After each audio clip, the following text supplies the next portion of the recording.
देखिए, बीजेपी ने अब तक हर वो काम करे हैं जिससे मुसलमानों की दिल आजारी है। वक्फ बोर्ड के पास लाखों एकड़ जमीन है, उस जमीन को हड़पने की एक तरकीब है। ऐसा अंधा कानून हिंदुस्तान की तारीख में कभी आया हो। धरने प्रदर्शन होने चाहिए। जो मुसलमान इस बिल का सपोर्ट कर रहा हो उसका सोशल बाइकाट होना चाहिए। देश की सियासत में एक नया सिगुफा जो छोड़ा गया है पिछले काफी दिनों से, उसने अब अमली जामा पहन लिया है। जी हम बात कर रहे हैं वक्फ संशोधन बिल की, जो लोकसभा में बुधवार रात पारित हुआ, जिसके पक्ष में भारतीय जनता पार्टी की सरकार की तरफ से 288 सांसदों ने सहमति दी, जबकि विपक्ष में 232 सांसदों ने। अब देश में एक नई बहस शुरू हो गई है कि मोदी सरकार ये बिल भारतीय मुसलमानों के खिलाफ लाई है, उनकी संपत्ति को हड़पने का एक तरीका है। और आज ये बिल राज्यसभा में भी पास होगा। जहां तक लोकसभा और राज्यसभा की सांसदों की संख्या को माने तो इस समय मोदी सरकार जीतती हुई नजर आ रही है। आज इस मसले पर हमारे साथ बहुत ही खास मेहमान है doctor S T Hasan, Moradabad से सांसद रहे और समाजवादी पार्टी के पुराने नेता हैं। सर, थर्ड आई न्यूज से बात करने के लिए आपको बहुत बहुत शुक्रिया। सर, लोकसभा में जैसा आपको पता बिल पास हो गया, आज राज्यसभा में पेश किया जाएगा। अगर गणित के हिसाब से देखें तो बीजेपी ने जो कहा उसमें वो आगे निकल रही है। विपक्षी दलों ने पूरी कोशिश करी कि ये बिल ना आए। अब आपको क्या लगता है कि इस बिल को लाने का एक तो मकसद क्या था, क्या बीजेपी की मंशा है, और इसके आगे राजनीतिक जो प्रभाव है वो आप देश में किस तरीके से देखते हैं? देखिए, बीजेपी ने अब तक हर वो काम कर रहे हैं जिससे मुसलमानों की दिल आजारी है, और ये समझ के कर रहे हैं कि वोट पोलराइज हो जाएगा, हिंदू भाई इनके बहकावे में आ जाएंगे और इनको वोट दे देंगे। हालात अब दूसरे हैं। लोगों को रोजी रोटी चाहिए, महंगाई पे कंट्रोल चाहिए, किसान खुशहाल चाहिए। इन बातों से किसी का पेट नहीं भरा करता है। जहां तक सवाल इस बात का है कि ये बिल क्यों लाया गया, वक्फ बोर्ड के पास लाखों एकड़ जमीन है, उस जमीन को हड़पने की एक तरकीब है। डीएम साहब अब ये फैसला करेंगे कि ये किसकी जमीन है, और डीएम साहब वही फैसला करेंगे जो सरकार की मंशा होगी। मुरादाबाद के अंदर 8000 वक्फ प्रॉपर्टीज हैं, और वक्फ प्रॉपर्टीज सारी राजस्व विभाग में इंदराज नहीं है, नहीं कोई कराता है। सिर्फ 28 पे इंदराज है, बाकी प्रॉपर्टीज का अल्लाह मालिक है। डीएम साहब जहां देखेंगे कि ये जमीन है, वो उस जमीन को सरकार में जम कर देंगे। इससे इसी तरह से पूरे हिंदुस्तान के अंदर तकरीबन 57,000 ऐसी प्रॉपर्टीज है जिसमें हजारों एकड़ जमीन है जिस पे सरकार का कब्जा है। सरकार ने यूजर को मालिक बना दिया इस बिल के तहत।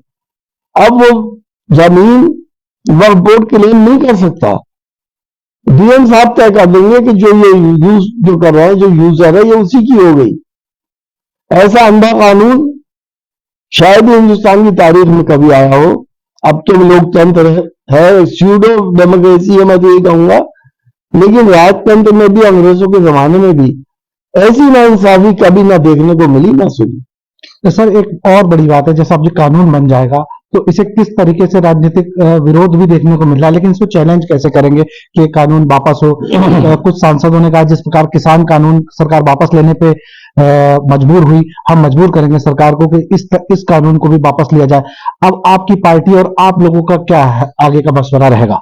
देखिए, हमारा मशवरा तो यही है कि इसको सुप्रीम कोर्ट में ले जाना चाहिए, क्योंकि ये आर्टिकल 25, आर्टिकल 29, आर्टिकल 30 के भी खिलाफ है। सुप्रीम कोर्ट से क्या फैसले होते हैं उसके साथ साथ हम लोकतांत्रिक तरीके से इसका विरोध करेंगे। धरने प्रदर्शन होने चाहिए, और वो भी सब कानून के दायरे में करके सरकार को ये मजबूर किया जाए कि इस बिल का विरोध करें, और जो मुसलमान इस बिल का सपोर्ट कर रहा हो उसका सोशल बाइकाट होना चाहिए। तो सर, कई मुस्लिम संगठन हैं, उन्होंने भी जश्न मनाया, कई मोदी की तारीफ करी और बीजेपी सरकार की भी तारीफ करी। कल से वो अलग अलग शहरों में जश्न भी मनाया गया। आप उसको किसके देखते हैं कि बीजेपी ने शायद मुस्लिम संगठनों में भी फूट डाल दिया? मुस्लिम संगठनों में पहले से फूट थी, उसका खामियाजा आज जो बहुसंख्यक मुस्लिम समाज है उसे भुगतना पड़ रहा है। फूट बीजेपी ने फूट नहीं डाली है, दुनिया के हालात में फूट डाल दी है। वो लोग जो इसका समर्थन कर रहे हैं, खुशियां मना रहे हैं, उनके अपने वेस्टेड इंटरेस्ट हैं। उनको कहीं ना कहीं बीजेपी में फायदे मिल रहे हैं या उनको बीजेपी ने खड़ा किया है। इस तरह के संगठन हैं जिनको बीजेपी ने भी खड़ा किया है, वो मुस्लिम शो वाइज मैं कहता हूं, वो लोग इस तरह की हरकतें कर रहे हैं ताकि फॉरेन कंट्रीज में एक संदेश दिया जाए कि मुसलमान भी खुश है। और गोदी मीडिया भी उन्हीं को कवरेज दे रहा है।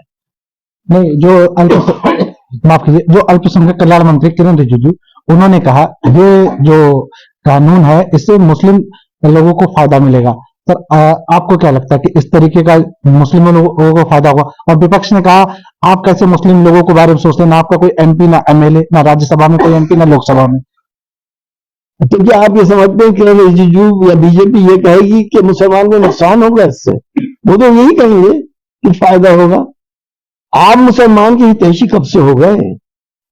अभी 4 दिन पहले तो आप ये कह रहे थे कि हिंदू बहनों के मंगलसूत्र उतार के मुसलमानों को दे दिए जाएंगे, जायदादें दे दी जाएंगी। अभी कब्रिस्तान और शमशान की आप बात कर रहे थे। आपको हिजाब पे परेशानी, आपको नमाज पे परेशानी, आपको अजान पे परेशानी, मस्जिदों और मदरसे में बुलडोजर आप चला रहे हैं। आप किस तरह के हितैषी हो गए? और वो मुसलमान अपने गिरेबान में झांक के देखें, अपने जमीर से पूछे, अपने ईमान से पूछे कि क्या वो बीजेपी का साथ देकर खुशियां मनाकर अल्लाह की बारगाह में कोई बहुत बड़ा गुनाह कबीरा तो नहीं कर रहे हैं?